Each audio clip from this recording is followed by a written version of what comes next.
तो basically dashboards का जो सीन है, डैशबोर्ड्स की अगर हम बात करें, dashboards are nothing different but pivot tables हो गए, चार्ट्स हो गए, ठीक है। ये सारी चीजें हैं। अगर हम उसको एक साथ इंटरप्रेट करेंगे, एक साथ एक जगह पे दिखाते हैं, मतलब ऑब्जेक्टिव जो होता है डैशबोर्ड का, that is to represent more and more data in a short space, ठीक है। तो एक फाइल मैंने शेयर करी है तुम लोगों के साथ व्हाट्सएप पे, अभी इसको डिस्कस करते हैं क्या है उसमें। तो ये जैसे एक कोविड का डैशबोर्ड बना हुआ है, स्क्रीन आई होप दिख रही होगी, ठीक है। तो यस ऋतिक।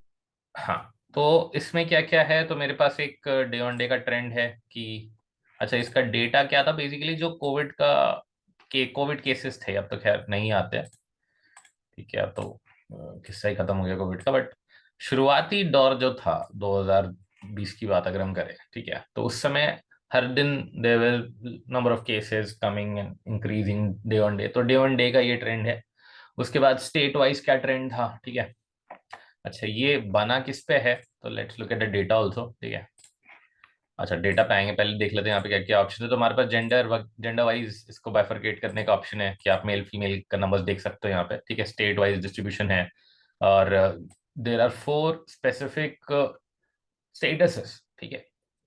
डिसीज मतलब मर गया बंदा, हॉस्पिटलाइज मतलब ही और she is in hospital, migrated. उस वक्त क्या था कि बॉर्डर सील नहीं हुए थे, ठीक है। तो माइग्रेटेड एज इन यहाँ से मान लो कोई बाहर जा रहा है या बाहर से अंदर आ रहा है, तो वो वाला सिनेरियो था कि ये केस एग्जैक्टली यहाँ पे मतलब कम्युनिटी स्प्रेड तब तक नहीं स्टार्ट होता, पहले 4 महीने की अगर हम बात करें तो। एंड रिकवर्ड मतलब बहुत सारे लोग रिकवर भी हो रहे थे, ठीक है। सो ये उस चीज का काउंट है। उसके बाद ये ओवरऑल उसका कंट्री वाइज काउंट है, ठीक है। एक तरीके से कह सकते हो, मतलब सारे स्टेट्स में ला दोगे तो obviously you will get the country wise sales, sorry numbers, Covid numbers. तो जेंडर वाइज डिस्ट्रीब्यूशन है, कंट्री वाइज डिस्ट्रीब्यूशन है, स्टेटस वाइज डिस्ट्रीब्यूशन है, स्टेट के बेसिस पे डिस्ट्रीब्यूशन है, और टाइम लाइन के बेसिस पे डिस्ट्रीब्यूशन है। 5 तरह का डिस्ट्रीब्यूशन हमने एक जगह पे दिखाया हुआ है, एक चार्ट बना के दिखाया है, एक नॉर्मल टेबल है जिसमें हमें फॉर्मूलाज लगाए हुए हैं, ठीक है। एक ड्रॉप डाउन दिया हुआ है जिसकी वजह से जेंडर का हम बाइफरकेशन देख पाएंगे। फिर यहाँ समेशन है सारे स्टेट्स का। तो ये कहीं ना कहीं अभी तक हम लोग ने जो भी चीजें देखी हैं, जो भी चीजें पढ़ी हैं, ठीक है, हमने सारी चीजें लगाई हैं टू क्रिएट अ डैशबोर्ड, ठीक है। और डैशबोर्ड या फिर कलेक्टिव इंफॉर्मेशन, एक ही जगह पे जितना ज्यादा डेटा दिखा सकते हो, जेंडर वाइज दिखा दिया, कंट्री वाइज दिखा दिया, स्टेट वाइज दिखा दिया, स्टेटस वाइज दिखा दिया, डे ऑन डे का ट्रेंड दिखा दिया, ठीक है। तो ऑल दो स्टफ, ये सारी चीजें। तो इसका जो डेटा है, ठीक है, अगर डेटा देखोगे शीट 1 पे डेटा पड़ा है। डेटा क्या कहता है, हमारे पास अलग अलग कॉलम्स है। पहला है पेशेंट नंबर, तो एक सेंट्रल पेशेंट नंबर मेंटेन किया जाता था, ठीक है। जब स्टार्टिंग में दिन के 100 केसेस आते थे, 20 केसेस आते थे, तब ट्रैक करना आसान था, ठीक है। तो हर एक पेशेंट को एक नंबर दिया जाता था, तो that was the central number. फिर एक स्टेट पेशेंट नंबर था जो स्टेट असाइन करता था। फिर मेरे पास डेट अनाउंस मतलब एक्चुअल में किस दिन कंफर्म हुआ है, ठीक है। 2 डेट्स यहाँ पे देखोगे तुम, एक है एस्टिमेटेड ऑनसेट डेट, एक है date announced. Estimated onset date मतलब जैसे आज तुम्हारी रिपोर्ट आई, तो आज मैं कंफर्म हो गया कि भाई हाँ तुमको कोविड है, ठीक है। तो वो हो गया डेट अनाउंस्ड। अब जरूरी तो नहीं है कि आज तुम्हारी रिपोर्ट आई है तो आज ही तुमको कोविड हुआ होगा। इनफैक्ट कोविड के रिजल्ट्स आने में या कोविड के सिम्टम्स आने में it takes like 4 to 5 days, ठीक है। सो बेस्ड ऑन दैट, अगर वो 4 से 5 दिन का मैं एवरेज टाइम लिमिट लेके चल रहा हूँ, तो आज अगर आया है तो तुम्हारा एस्टिमेटेड ऑनसाइट डेट मतलब स्टार्ट कब होगा, 4-5 दिन पहले का, ठीक है। या इंटरव्यूज भी होते थे, तो इंटरव्यूज में पूछा जाता था कि आप कहीं गए थे, किसी से मिले थे जिसकी तबीयत खराब थी, या कोई पब्लिक गैदरिंग में गए थे, ठीक है। तो उसके बेसिस पे भी एस्टिमेटेड ऑन साइट डेट निकाला जाता था कि चलो ठीक है, इस दिन ये गया था, उसने वो किसी बीमार आदमी से मिला या किसी ऐसे बंदे से मिला जिसको हमने अभी भी आइडेंटिफाई किया कोविड है, तो उस दिन को फिर एस्टिमेटेड ऑन साइट डेट माना जाता है। एज ब्रैकेट, किस एज का है बंदा, ठीक है। जेंडर क्या है, ठीक है। डिटेक्ट सिटी, किस सिटी में मिला है, किस डिस्ट्रिक्ट में मिला है। स्टेट, किस स्टेट में मिला वो केस, स्टेट कोड रखा गया उसके सामने। करंट स्टेटस क्या है, नोट्स क्या कहते हैं, ठीक है।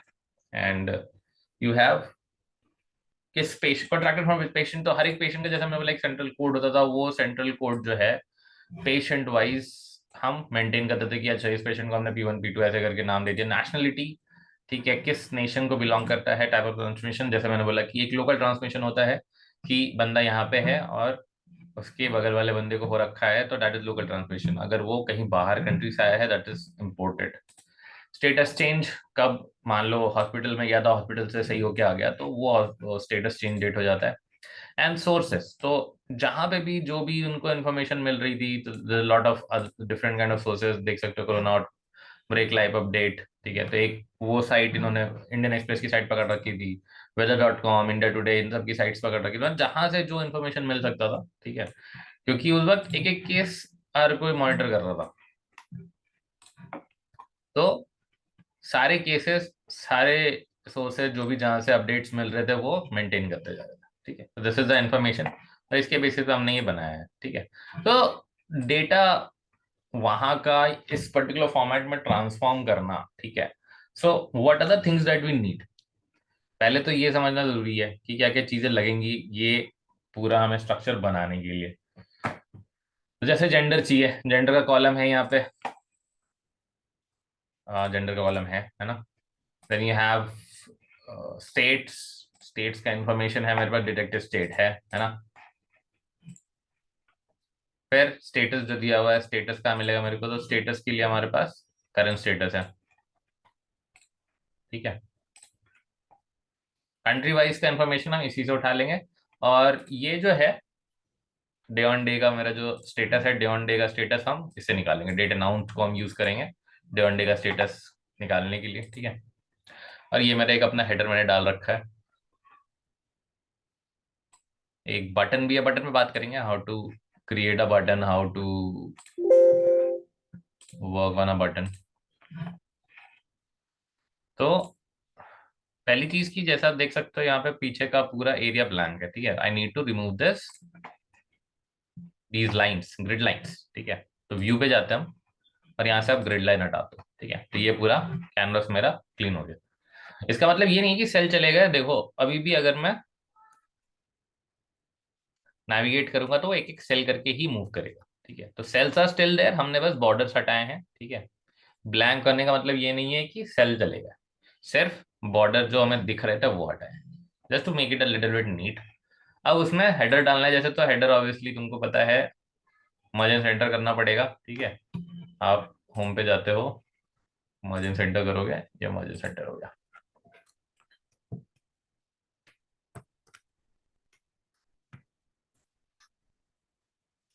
2020 कर देते हैं, हमारे लिए 2020 में ही स्टार्ट हुआ। एंड फिर इसका सेटिंग कर सकते हो तुम, कस्टम सेटिंग, बोल्ड कर दिया, इटैलिक कर दिया, थोड़ा सा साइज चेंज करेंगे, make it a little bit big ताकि दिख सके, ठीक है।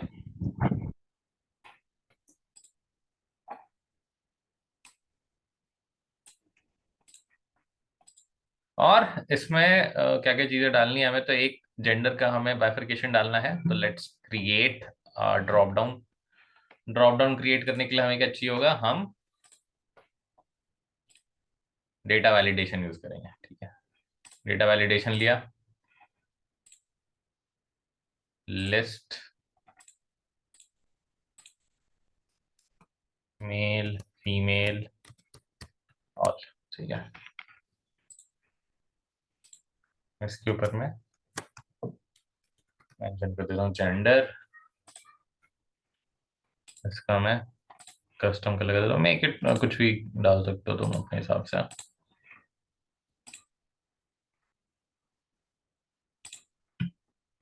तो जेंडर यहाँ से पिक करना है हमें, ठीक है। I have created at least male female, जो भी हम उठाएंगे उसके बेसिस पे डेटा हम चेंज करेंगे।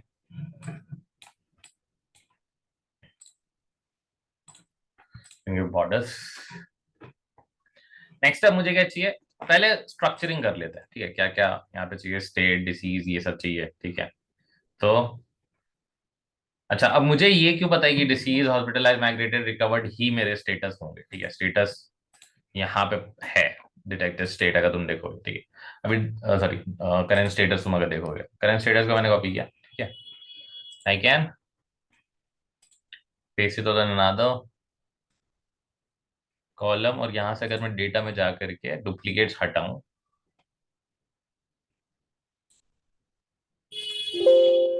So you can see there are 4 status: recovered, hospitalized, deceased, migrated. ठीक है, कॉपी कर रहा हूं मैं और पेस्ट करते हैं यहाँ पे।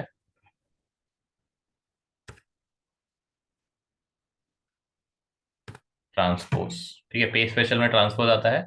So you get this in the form of rose.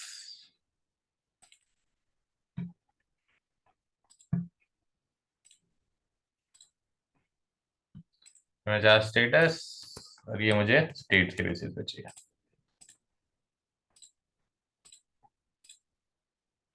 Will bring out the states. State, वैसे तो स्टेट्स ऑब्वियसली तुम कहीं से भी स्टेट लिस्ट निकाल सकते हो। मैं यही यूज कर लेता हूँ, डिटेक्ट स्टेट वाला, बिकॉज स्टेट्स तो जो भी कंट्री के स्टेट्स हैं वो कॉमन रहने वाले हैं। ठीक है, they are going to remain static जब तक कोई चेंज ना हो।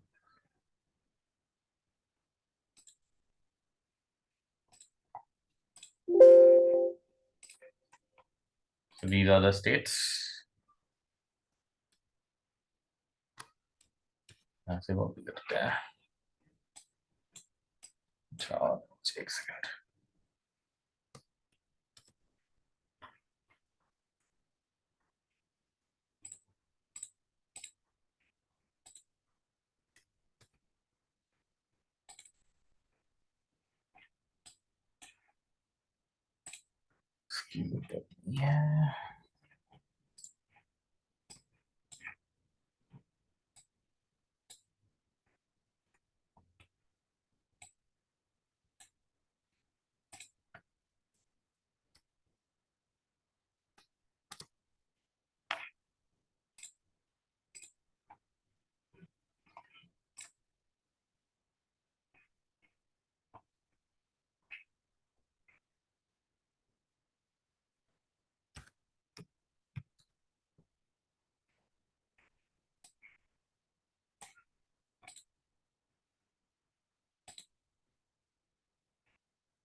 ठीक है, तो ये मेरा स्टेट वाइज टेबल बन चुका है। ठीक है, एक कंट्री वाइज चाहिए मेरे को, तो कंट्री वाइज में अलग अलग स्टेट का तो चाहिए नहीं होगा। Will pick up the status,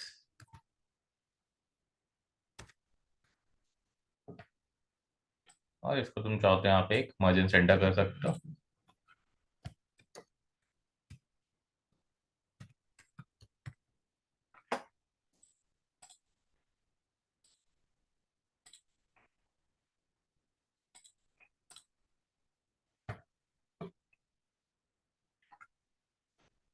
तो यहाँ पे हमें फॉर्मूला फिल करना है। ठीक है, अच्छा उसके पहले यहाँ पे फॉर्मूला फिल करना है, और एक और चीज चाहिए होगा मेरे को, दैट इज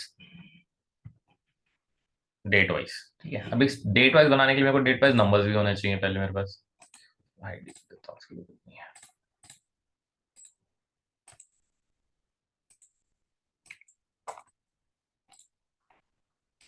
तो what we are going to do is, जो भी मेरे पास नंबर्स हैं ऑलरेडी, ठीक है, मैं उसके बाद एक पिवट टेबल बनाता हूँ।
ये आ गया, यहाँ से मैं डेट अनाउंस उठा लेता हूँ।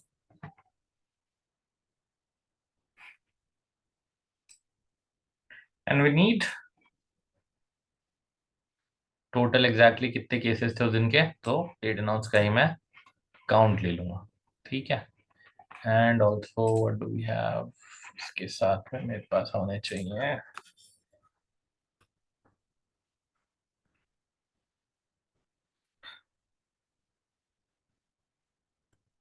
Current status, okay, current status कुछ हो या करंट स्टेटस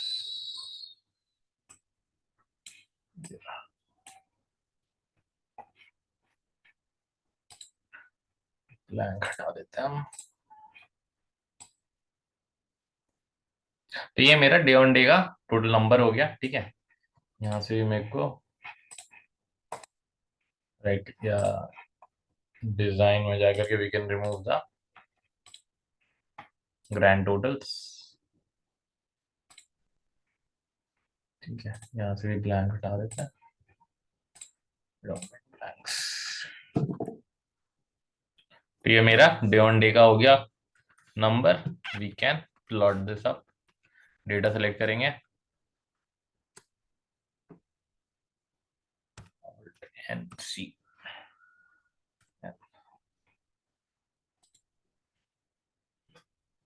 अच्छा, अब जैसे मैं इसका प्लॉट कर रहा हूं, ठीक है, डेटा, एक चीज देखना ध्यान से, हॉस्पिटलाइज वाले नंबर्स काफी हाई हैं, जिसकी वजह से बाकी डेटा मुझे दिख नहीं रहा है। तो there is one way of representing it, आप इसको एक अलग एक्सिस पे ले सकते हो, ठीक है। कैसे करते हैं हम, इस पर राइट क्लिक किया, फॉर्मेट डेटा सीरीज, और यहाँ पे देखोगे तुम तो सेकेंडरी एक्सिस का ऑप्शन आता है। जैसे ही सेकेंडरी एक्सिस पे क्लिक करोगे, होगा क्या, जो ये वाला डेटा था, अब वो एक अलग एक्सिस पे प्लॉट हो रहा है। दो एक्सिस आप बना सकते हो चार्ट पे मैक्स टू मैक्स, तो बाकी सारे नंबर्स अब तुम्हें दिखने लग जाएंगे, क्यों, क्योंकि ये छोटे वाले एक्सिस, ये सिर्फ 18, मतलब रिकवर्ड और ये सब बहुत कम नंबर था, ठीक है। तो ये रिकवर्ड, डिसीज, ये वाले जो नंबर्स हैं वो इस वाले एक्सिस के हिसाब से दिखेंगे, और बाकी हॉस्पिटलाइज तुम्हारे इस वाले एक्सिस के हिसाब से दिखेगा। तो विजिबिलिटी मिल जाती है, but you will be having two different axes. इसको हम, जैसे मैंने बोला था कि चार्ट को आप कॉपी करके कहीं भी पेस्ट कर सकते हो, तो इसको हम कॉपी कर लेते हैं and we paste it on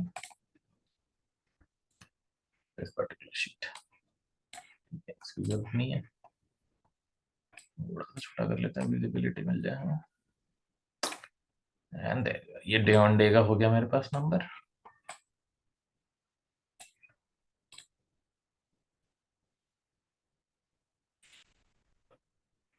recovered hospital, अब इसको फिल करना है, ठीक है।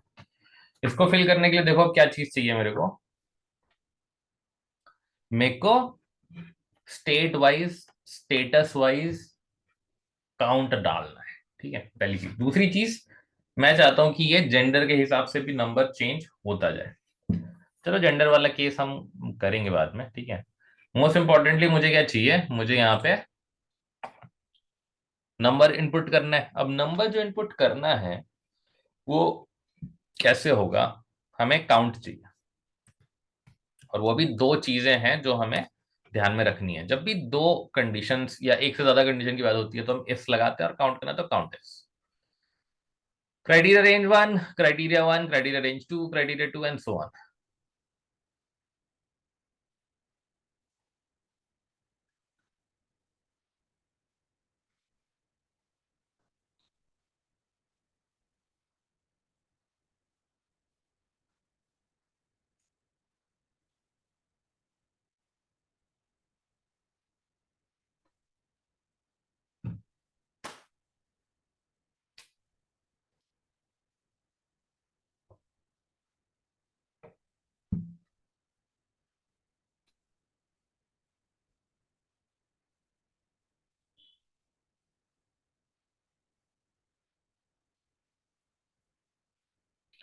यहाँ पे जैसा हमें स्टेट डालना है तो उसका रेंज का मिलेगा।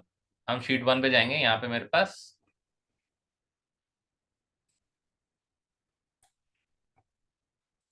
स्टेट आ गया, ठीक है। क्राइटेरिया रेंज, तो हम यहाँ आते हैं, क्राइटेरिया उठा लिया, then you have criteria 2 status, ये रहा, और ये उठा लेना, ठीक है।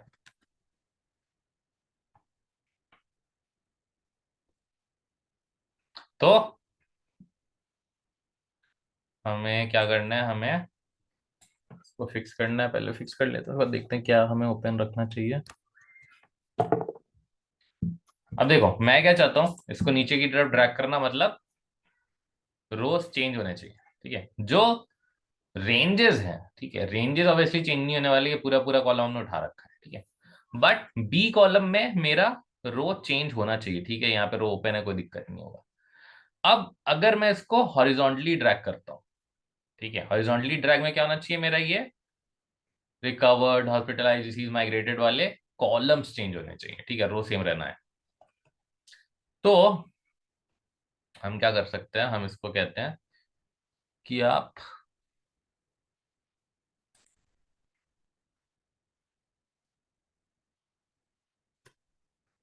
रो फिक्स रखो, कॉलम ओपन छोड़ दो, ठीक है। ये एक चेंज किया मैंने, बाकी सेम रखा है। और इसको मैं कंट्रोल आर करूंगा। कंट्रोल आर करने से क्या होगा कि वो हॉरिजॉन्टली ड्रैग हो जाता है। अब देखो यहाँ पे फॉर्मूला क्या कह रहा है कि करंट स्टेटस और स्टेट के बेसिस पे काउंट करना है, ठीक है। और यहाँ पे हॉस्पिटलाइज और स्टेट के बेसिस पे आ गया, ये भी ठीक है, ठीक है। तो जो मैं चाह रहा था कि चेंज हो वो चेंज हो रहा है, जो कांस्टेंट रखना चाह रहा था वो कांस्टेंट है, ठीक है। इसको नीचे की तरफ हमने ड्रैग कर दिया, तो ये मेरा नंबर आ गया है। बट अभी इस पे जेंडर का कोई इफेक्ट नहीं होगा, ठीक है, क्योंकि हमने जेंडर की तो बात ही नहीं की। सही बात है।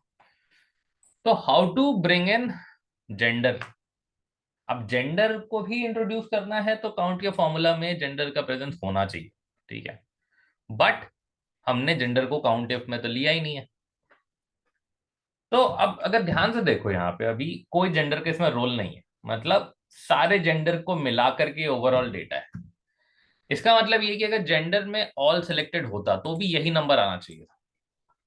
मतलब gender is equals to all के लिए हमने ऑलरेडी काम कर दिया, ठीक है।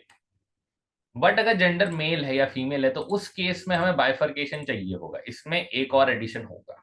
तो दो तरह के फॉर्मूले हमें इसमें डालने होंगे। पहला, जब मेल फीमेल का इसमें कोई असर नहीं पड़ रहा, which is already on the screen, the number which is for the overall genders, male and female combined. The second part of the formula, or the second formula that we need, should have this consideration of genders, ठीक है। तो मैं क्या लिख रहा हूं यहाँ पे कि अगर इफ किसी ने B6 में ऑल ले रखा है फिर तो ठीक है, कोई दिक्कत नहीं है, इसको हम चाहो तो फिक्स कर लेते हैं। नहीं तो अगर ऑल नहीं है, मतलब किसी ने मेल सेलेक्ट किया, किसी ने फीमेल सेलेक्ट किया, तो इतना तो हमको कंसिडर करना ही करना है, ठीक है, कि स्टेट ही होना चाहिए, करंट स्टेटस ही होना चाहिए, प्लस एक और कंडीशन लगेगी कि आप जेंडर में इसको ढूंढो, ठीक है। जेंडर, और उसमें क्या होना चाहिए, जो B6 में आ रहा है इसको फिक्स कर दो, इसको फिक्स कर दो।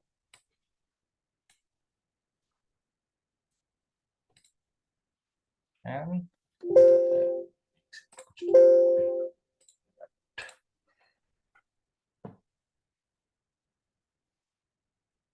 अच्छा एक और ब्रैकेट लगेगा,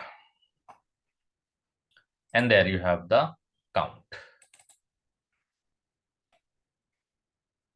इसी को हम कंट्रोल आ कर देंगे, you have that in place too।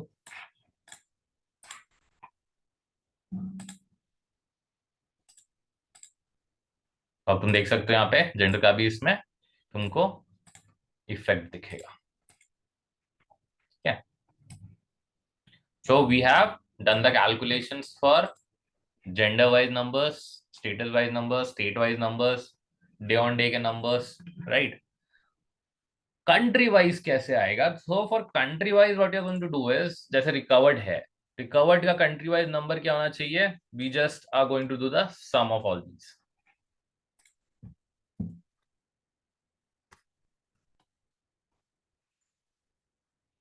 And similarly अगर तुम सारे स्टेट्स का कंबाइंड नंबर निकालोगे, रिकवर्ड का, हॉस्पिटलाइज का, डिसीज का, माइग्रेट का, that is going to give you the overall country wise number.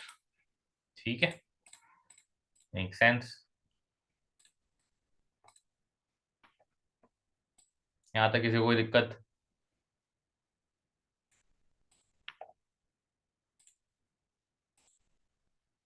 देख सकते हो। अच्छा, मैंने हाइड कर दिया था, ठीक है। So pretty much all the information जो हमने पहले देखा था, अब हमने वापस से रिक्रिएट किया है, ठीक है। And this is how you can do it. और ऐसा कोई हार्ड एंड फास्ट रूल नहीं है कि यही सारी चीजें होंगी। If you like, you can put in your other formula, you can put in some the pivot table. Pivot table यहाँ पे भी डाल सकते हो directly if you want. Chart में अगर तुम को कुछ और टाइप का चार्ट चाहिए वैसा ले लो, कुछ फॉर्मूला वाइज टेबल दिखाना है वैसा ले लो, ठीक है। तो टोटली अप टू यू कि आप किस तरीके से दिखाते हो, ठीक है। रिपोर्टिंग की बात अगर करते हैं तो रिपोर्टिंग में कई बार आपको सिर्फ, जैसे पिछली बार हमने जब हम देख रहे थे सेल्स की वैल्यूज देख रहे थे, सिटी वाइज सेल्स निकाला था, उसके बाद अलग अलग मंथ्स का टोटल समराइजेशन निकाला था, तो वो भी अपने आप में रिपोर्ट है, ठीक है। ये भी रिपोर्ट है, बट कहीं ना कहीं इसमें हम ज्यादा इन्फॉर्मेशन दिखा रहे हैं, so we also call it a dashboard. और बटन की बात मैं कर रहा था, ठीक है, how to work on buttons. तो बटन्स के लिए पहले तो तुम्हारे पास डेवलपर टैब होना चाहिए, ठीक है। डेवलपर टैब अगर तुम्हारे पास नहीं है तो आप फाइल में जाओ, ठीक है, ऑप्शंस में जाओ, कस्टमाइज रिबन, और यहाँ पे आपको ये डेवलपर टैब मिलता है। अब इसको चेक करोगे तो ये डेवलपर टैब खुलेगा, और यहाँ पे आपके पास इंसर्ट का ऑप्शन आता है, जहाँ पे आपके पास फॉर्म कंट्रोल, एक्टिव कंट्रोल है। इसकी आपको जरूरत नहीं पड़ेगी, हम ये वीबीए के साथ यूज करते हैं। यहाँ पे हम फॉर्म कंट्रोल में एक बटन दिखेगा तुमको, उसको ड्रॉ करना पड़ता है, ठीक है। तो यहाँ पे तुम्हें असाइन मैक्रो के लिए कहा जा रहा है, ठीक है। अभी इसको छोड़ देते हैं, ये बटन मेरा बन चुका है। इस बटन से कुछ होगा नहीं अभी, पर ये मेरा बटन बन गया है, ठीक है। और इसके ऊपर का टेक्स्ट अगर चेंज करना है, इसको सेलेक्ट करो, या लेट्स जस्ट डिलीट। यहाँ पे जाकर के तुम डिलीट कर सकते हो उसको, है ना। Writing something called home. Mostly क्या होता है कि आपके पास अगर इस तरह के अलग अलग डैशबोर्ड्स बने हुए हैं, जैसे एक कोविड का डैशबोर्ड बना दिया मैंने, ठीक है, कुछ और हेल्थ केयर रिलेटेड डैशबोर्ड, जैसे अलग अलग टाइप के पेशेंट्स आ रहे हैं, कोविड के पेशेंट्स का डेटा आ गया ये, ठीक है। हार्ट पेशेंट्स का डेटा कुछ होगा तो उस पर मैं एक हार्ट पेशेंट का बना दूं। सपोज कर लो आई एम हॉस्पिटल चेन, ठीक है। तो कोविड का एक डैशबोर्ड बना दिया, हार्ट पेशेंट का एक डैशबोर्ड बना दिया, कैंसर पेशेंट का एक डैशबोर्ड बना दिया। इस तरह के 5-10 मैंने डैशबोर्ड्स बना रखे हैं। अब हर एक पेज पे या तो जैसे कि आप देख सकते हो, या फिर एक आप एक समरी होम टैब बना सकते हो, ठीक है। जैसे आप देख सकते हो यहाँ पे होम टैब बना हुआ है। अभी इसमें मैंने बीच में एक ऐसी इमेज डाल दिया। इमेज कैसे डाल सकते हो आप इंसर्ट पे जाओगे और यहाँ से आप पिक्चर इंसर्ट कर सकते हो, ठीक है। तो कोई भी पिक्चर ले सकते हो, ऐसे हमारे पास यही है, इंसर्ट कर देते हैं, ठीक है। कुछ आ गया, but that is how you can, that is exactly how you can insert a picture. बाकी ये बगल में बटन्स बने हुए हैं, सेम जैसे मैंने वहां पे बटन बनाया था यहाँ पे बटन बना दिया है, ठीक है। अब इस बटन से हम करेंगे क्या, या बटन डालने के पीछे रीजन क्या है? बहुत लोग हाइपरलिंक भी यूज कर लेते हैं इसके लिए। हाइपरलिंक का क्या फायदा है, दिखा दूं मैं। जैसे यहाँ पे मैंने कुछ लिखा, यही चीज लिख लेता हूँ मैं, हूँ।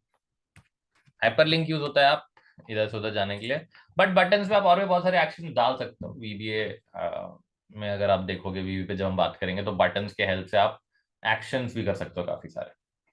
हाइपरलिंक स्पेसिफिकली इसकी चीज के लिए यूज करता है कि आप एक सीट से दूसरे शीट पे जा सको। तो हम इस पे राइट क्लिक करेंगे,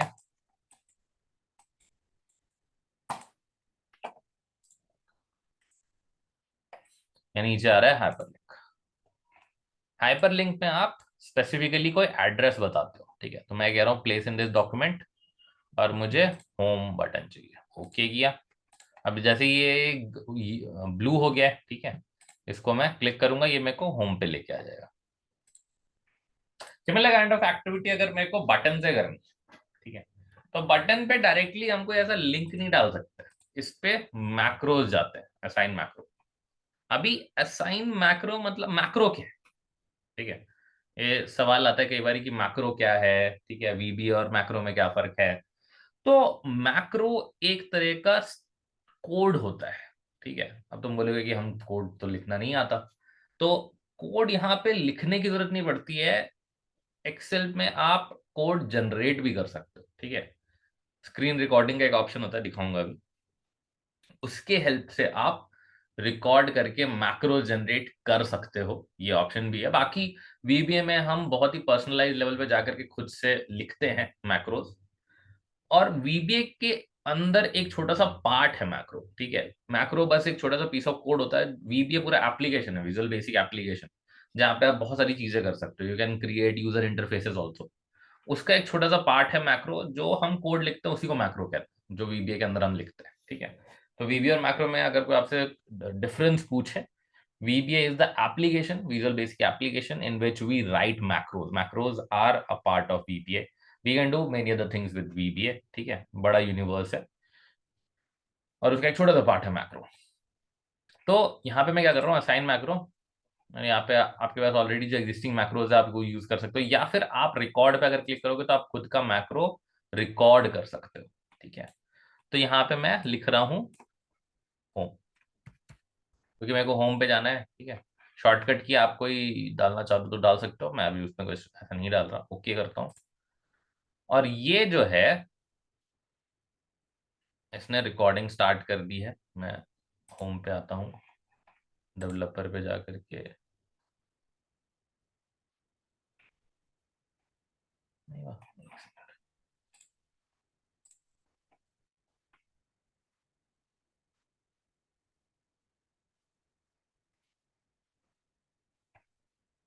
ओके स्टॉप रिकॉर्डिंग है यहाँ पे, माय बैड।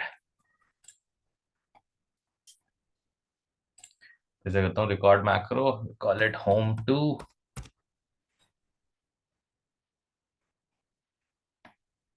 रिकॉर्डिंग स्टार्ट हो गई यहाँ पे, ठीक है। होम पे गए, अब यहाँ पे जाकर के मैंने स्टॉप रिकॉर्डिंग कर दी। तो अभी होम टू जो मेरा मैक्रो हुआ है या बना है, उसका एक्शन क्या था कि हमें होम, बट होम टैब पे लेके जाए। तो मैं साइन मैक्रो पे जा रहा हूँ, होम टू को सिलेक्ट कर लिया, ओके कर रहा हूँ। अब जो इस बटन पे आप देख सकते हो हैंड का सिंबल आ रहा है, मतलब इस पे हम क्लिक कर सकते हैं। तो moment I click on this, आप होम पे आ जाओगे, है ना। और उसके बाद फिर आप होम पे चाहो तो उधर जाने का बटन बना सकते हो, ठीक है। जैसे डैशबोर्ड वन बना हुआ है, इस पे मैं राइट क्लिक कर रहा हूँ, असाइन मैक्रो, या एक और मैक्रो बनाते हैं हम, रिकॉर्ड मैक्रो पे गया मैं, ठीक है। We call it Covid, okay कर रहा हूँ, और यहाँ से मैं शीट टू पे जाने का बना रहा हूँ। तो just to give you an understanding कि मैक्रोज कैसे बना सकते हैं, ठीक है। ये तो बहुत ही सिंपल टाइप के मैक्रो हैं, आप काफी सारे बड़े बड़े एक्शंस कर सकते हो मैक्रोज के साथ। इस पे क्लिक किया, देखो यहाँ आ गया, होम पे क्लिक कर रहा हूँ, यहाँ आ जा रहा है, ठीक है।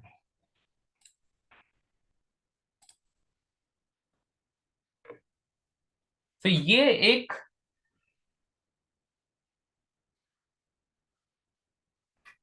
पर्टिकुलर टाइप का मैक्रो है जो आप देख सकते हो यहाँ पे, बट ऐसा नहीं है this is the only macro you can create, ठीक है। ये एक सिंगल एक्शन हुआ, और भी इस तरह के बहुत सारे एक्शन बनते हैं, बटन्स पे हम असाइन करते हैं, बटन्स के थ्रू हम रन करते हैं, ठीक है।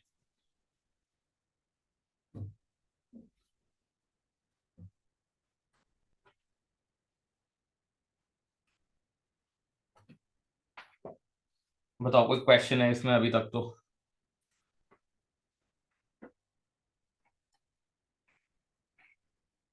कोई डाउट, क्लियर है। Yes sir. शीट का नाम दे देते हैं।